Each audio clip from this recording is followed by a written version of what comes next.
Okay, good day everyone. Welcome to my channel Chess with CZXA. Today we'll be talking about how to arrange the chess pieces on the chessboard. Now take note, if you pay attention closely, you will see that each box is labeled either with an alphabet or a number. Now, this is A1, this is B1, this is C1, D1, E1, F1, G1 and H1, and that's how every other box has its own labeling. So today we'll be talking about how to arrange them like I said.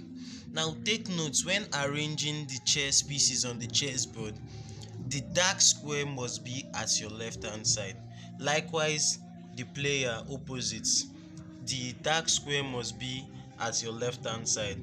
Now this one that the alphabets are in order, like ABC to H is in order, it's for the white pieces. It's for the white pieces. Why this other one that starts from H? Because if we flip the board over, you see that this other side starts from H, G, F. It's coming in a descending form, while this one, if you flip the board over, it's normal, the way an alphabet should be. Like I said, the one that the ABCD, it's normal, like the sequence is normal. That's for the white pieces. So now let's go to where we are supposed to be right now. First of all, we start with the pawns, or whichever way you want to arrange it. But take note, the whole the second row, this second row, which is from A2 to H2, they are all for the pawns, for the white pawns. Remember, this one that the ABC is in order, they are for the white pieces. So we arrange all the 8 pawns on A2 to H2. Okay, here, here, here. I think we have one left. I hope you still remember what the pawn look like. They are the first liners in the army.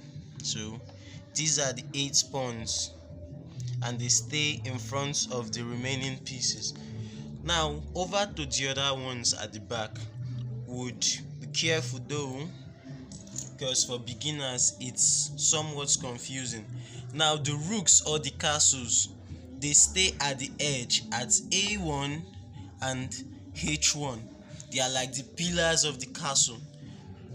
They are the defenders of the castle, so they stay at A1 and at H1. The next are the 2 knights. So beside the rooks or the castles, we have the knights. The knight stays at G1 and B1. G1 and what? B1. That's for the white pieces. So I'm talking about the white pieces. The next that follows are the bishop. So the white bishop stays at C1 and F1. So after the rook comes the 2 knights. After the 2 knights comes the 2 bishops. Now we are left with the king and the queen.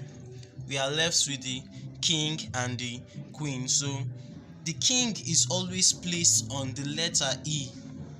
Is always placed on the letter E. So E1, the king is always on E1 for white, and then his queen beside him. So if we look, we have successfully arranged for the white pieces. Now let's flip the board over. Flipping the board over now, we are arranging for the black pieces. Remember, the first front liners are all pawns, so we arrange for the pawns. Okay.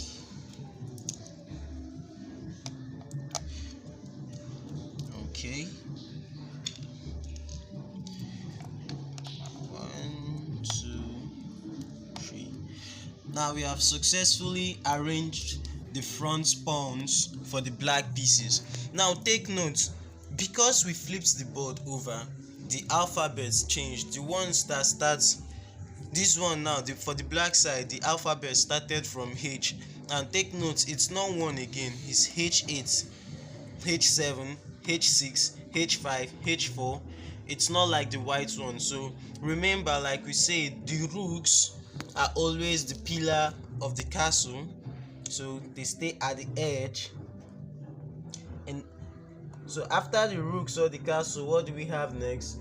We have the knights. They are always close to the rook and castle.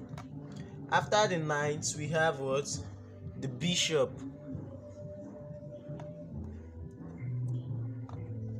After the bishops, we have the king and the queen. And remember, we say the king is always on E. So for the black piece, the king is always on E8, not E1, because the chess notation for arrangements of the white and black pieces are different. But take note, the king is always on E and his queen is by his side. So we have successfully arranged for white and black pieces. Please, if you're a new viewer, please hit the subscribe button and the notification bell. If you're an old subscriber, please hit the notification bell so that you can get notified when I drop new videos. Thank you.